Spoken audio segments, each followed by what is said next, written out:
Siz kimsiniz? Efendinin ulaştığı insanlar. Efendi kim? Şeytan. Şeytan sizin için neyi çalıştırıyor? Tanrı. তুরস্কের একজন শয়তানের পূজারী, যেই নারীর নাম ছিল ইফি জানাবি।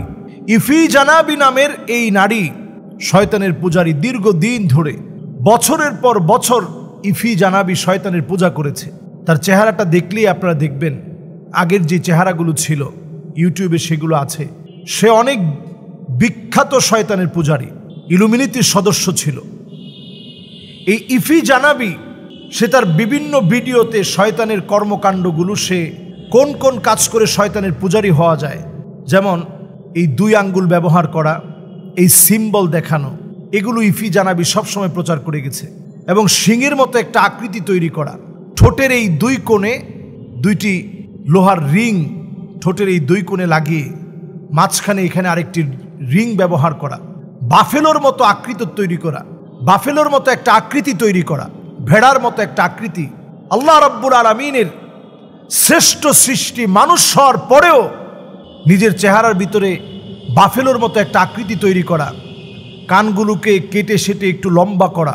এটা কিন্তু দেখবেন এখনকার সময়ে একটা ট্রেন্ডিং চলছে।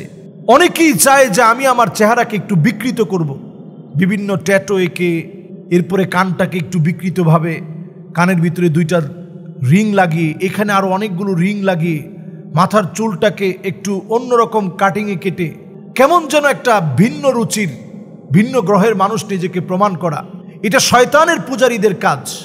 বাফেলোর মতো এই আকৃতি তৈরি করার ক্ষেত্রে ইফি জানাবি তার প্রায় সারা ওয়ার্ল্ডে 2000-এর অধিক মানুষকে তার ফ্যান ফলোয়ার বানিয়ে তাদেরকে নিয়ে সে দীর্ঘদিন ধরে শয়তানের পূজা করে যাচ্ছিল। এই ইফি জানাবি হঠাৎ করে একদিন একজন ইউটিউবার তাকে সাক্ষাৎকারের জন্য ডাকে এবং সে যায় সেখানে। আল্লাহ রাব্বুল আলামিন কখন কাকে হিদায়েত দিবেন এটা আমরা কেউ জানি না। সে খুব নিজের শয়তানি কর্মকাণ্ডের প্রকাশ ঘটানোর জন্য সেদিন গিয়েছিল ইউটিউবারের সাক্ষাৎকারে সাক্ষাৎ দেওয়ার জন্য। সেই সাক্ষাৎকারে সে গিয়ে যখন সাক্ষাৎকার দিয়েছে, সাক্ষাৎকার দিতে দিতে সে অনেকগুলো প্রশ্ন করেছিল। এই প্রশ্নের মধ্য দিয়ে ইউটিউবার সে এক এক করে উত্তর দেওয়ার চেষ্টা করে। একজন মুসলিম, আপনি আপনার ধর্ম নিয়ে যদি সামান্য পড়াশোনা করেন, খুব বেশি পড়াশোনা না, সামান্য পড়াশোনা করলেও আপনি অমুসলিমদেরকে এটা বোঝাতে সক্ষম হবেন আপনার ধর্মটা সবচাইতে সুনিশ্চিত এবং বাস্তব ধর্ম। এই ইফি জানাবির একটা একটা করে প্রশ্নের উত্তর যখন দেওয়া শুরু হয়ে গেল, অন্যান্য ধর্মগ্রন্থ এবং ধর্মাবলম্বীদের যখন বিভিন্ন বিষয়গুলো তার চোখের সামনে তুলে ধরা হলো, তখন সে নিশ্চিত হলো যে ইসলাম সত্য ধর্ম। একেবারে লাইভের ভিতরে সে কালেমা পড়ে মুসলমান হয়ে গিয়েছে। সুবহানাল্লাহ বিহামদি। মুসলমান হওয়ার পরে ইফি জানাবি সে হজ করতে গিয়েছে। তার এখন চেহারার যে আগের বাফেলোর যে আকৃতি ছিল সেগুলো আস্তে আস্তে সে মুছার চেষ্টা করছে। সে মুছে ফেলবে। মুছার জন্য সবার কাছে দোয়া চেয়েছে, সময় চেয়েছে, এবং আল্লাহর ঘরে গিয়ে সে নিজে বলছে যে আমি সবচেয়ে বেশি প্রাউড ফিল করছি, একটা শান্তি অনুভব করছি, আমার হৃদয়ের ভিতরে যেন শান্তি অনুভূত হচ্ছে। আল্লাহর ঘরে যাওয়ার পরে আমার কাছে মনে হয়েছে প্রত্যেকটা দৃষ্টিপাতে আল্লাহ রাব্বুল আলামিন যেন আমাকে কাছে টেনে নিচ্ছেন। এতদিনের দূরে থাকা দূরত্ব, শয়তানের পূজারী হয়ে আমি যে অন্যায় করেছি, আমার কাছে মনে হচ্ছে আল্লাহ তাআলা প্রত্যেক বারে বারে আমাকে একটু কাছে টেনে নিচ্ছেন। যতজন আজকে পৃথিবীতে ইসলাম গ্রহণ করছে, দিন দিন এটার সংখ্যা শুধু বেড়ে যাচ্ছে। আপনি অন্যান্য ধর্মাবলম্বীদের দিকে তাকায় দেখেন, খ্রিস্টানরা মুসলিম হচ্ছে, হিন্দুরা মুসলিম হচ্ছে, বৌদ্ধরা মুসলিম হচ্ছে। যারা কোনো ধর্মই মানত না, শয়তানের পূজারী, অমুসলিম ছিল, তারা ইসলাম গ্রহণ করছে। আর আল্লাহ তাআলা আমাকে আপনাকে মুসলিম হিসেবে আল্লাহ তাআলা জন্ম দিয়েছেন। আমি মুসলমানের ঘরে জন্মগ্রহণ করেছি। আমাদের কত সৌভাগ্য। প্রত্যেকটা মানুষকে আল্লাহ রাব্বুল আলামিন ইসলামের উপরেই আল্লাহ রাব্বুল আলামিন কবুল করেন। ইসলামের উপরেই আল্লাহ তাআলা তাকে পৃথিবীতে পাঠান। ফাআবাওয়াহু ইউহাউইদানিহি আও ইউনাসসিরানিহি আও ইউমাজ্জিসানিহি। এরপর মা বাপ হয়তো ইহুদি, খ্রিস্টান, অগ্নি পূজারী, শয়তানের পূজারী, তখন তারা তাদের মতো করে, ওই মা বাবা পরিবেশগত কারণে তাদের মতো করে সে বড় হয়ে ওঠে। এর মধ্যেও যাদেরকে আল্লাহ তাআলা কবুল করেন তারা দিনের দিকে ফিরে আসে। যতজন লোক ইসলামের দিকে ফিরে আসছে, ইন্নাল ইসলাম ইয়াহদিমু মা কানা ক্বাবলাহু, আগে যত গুনাহ, যত অন্যায়, যত যা করেছেন, ইসলাম গ্রহণ করা মাত্রই সকল গুনাহগুলো আল্লাহ রাব্বুল আলামিন মুছে দিবেন। আপনি ইসলাম গ্রহণ করছেন, করা মাত্রই আল্লাহ রাব্বুল আলামিন সব মুছে দিবেন।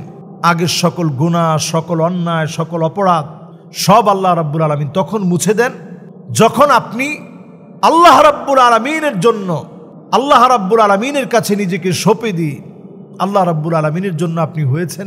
আল্লাহ রাব্বুল আলামিনের জন্য আপনি যখন নিজেকে সঁপে দিয়েছেন, কান্নাকাটি করেছেন, আপনাকে আল্লাহ রাব্বুল আলামিন এতটাই কবুল করবেন, সুবহানাল্লাহ বিহামদিহি। আমরা দেখেছি যারা ইসলামের পূর্ব যুগে বড় বড় নেতা ছিল, ইসলাম আসার পরেও যখন তারা ইসলাম গ্রহণ করেছে, তারা কিন্তু বড় বড় নেতাই আল্লাহ রাব্বুল আলামিন তাদেরকে বানিয়ে দিয়েছেন। ইসলাম কিন্তু আপনার সম্মান বৃদ্ধি করেছে। যতজন দেখবেন নো মুসলিম ইসলাম গ্রহণ করেছে, আগে তার যেভাবে নাম ছিল, দাউদ কিম সহ অনেকের হিস্ট্রি আপনারা ঘেটে দেখবেন, আগে যেরকম তার একটা নাম ছিল, সুখ্যাতি ছিল, ইসলাম গ্রহণ করার পরে আল্লাহ রাব্বুল আলামিন এটা অনেক গুণ বাড়িয়ে দিয়েছে। এজন্য ইসলামের দাওয়াত সবার জন্যে। পিআরসি জরিপ বলছে আগামীর পৃথিবী 2050-এর ভিতরে সবচেয়ে বেশি হবে মুসলমানদের সংখ্যা। সুবহানাল্লাহ বিহামদিহি। সবচেয়ে বেশি মুসলমানদের সংখ্যা হবে। এটা আমাদের জরিপ না, খ্রিস্টানদের জরিপ বলছে মুসলমানদের সংখ্যা সবচেয়ে বেশি হবে। এবং আপনি অবাক হবেন যেইভাবে প্রতিনিয়ত ইসলামের দাওয়াত ছড়িয়ে পড়ছে সকল জায়গায়, সকল স্তরে, এইভাবে দাওয়াত ছড়িয়ে পড়বে ঘরে ঘরে। আমি আপনি আসুন আজ থেকে শয়তানের যে প্রপকাণ্ডাগুলো রয়েছে, এই 2 আঙ্গুল উঠানো, জিহ্বা কাটা, অথবা কানের মাঝখানে একটা কর্তন করা, অথবা কানে দুল পড়া, বুড়ুর মধ্যে দুল পড়া, বুড়ু প্লাক করা, আগলা চুল পড়া, নকল চুল পড়া, নকল দাঁত লাগানো, দাঁতকে চিকন সরু করা, এই জাতীয় সকল হারাম কর্মকাণ্ড, শরীরের মধ্যে ট্যাটু আঁকা, এই জাতীয় হারাম সকল কর্মকাণ্ড, এমনকি চুলের ভিতরে শয়তানি স্টাইল কাজা, যেটাকে রাসূল স্পষ্ট নিষেধ করেছেন, যেটা লানত আসার কারণ, মাঝখান দিয়ে একেবারে উঁচা করে একটা বাফেলোর আকৃতি ধারণ করা, এই জাতীয়, অথবা এদিকে এদিকে চেঁচে ফেলে দিয়ে মাঝখান দিয়ে উঁচু করে একটা চুল রাখা, এই জাতীয় সকল স্টাইলগুলো আমরা বাদ দিই। রাসূলুল্লাহ সাল্লাল্লাহু আলাইহি সাল্লাম যেইভাবে চুল রাখতে বলেছেন সেইভাবে আমরা চুল রাখি। প্রত্যেকটি ক্ষেত্রে সুন্নাহ মেনে চলার চেষ্টা করি। আল্লাহ রাব্বুল আলামিনের কাছে যত আমাদের ভাইয়েরা ইসলাম গ্রহণ করছে সবার জন্য আমরা দোয়া করি। আল্লাহ রাব্বুল আলামিন যেন সবাইকে দ্বীনের উপরে অটল রাখে। আসসালামু আলাইকুম ওয়া রাহমাতুল্লাহি ওয়া বারাকাতুহু।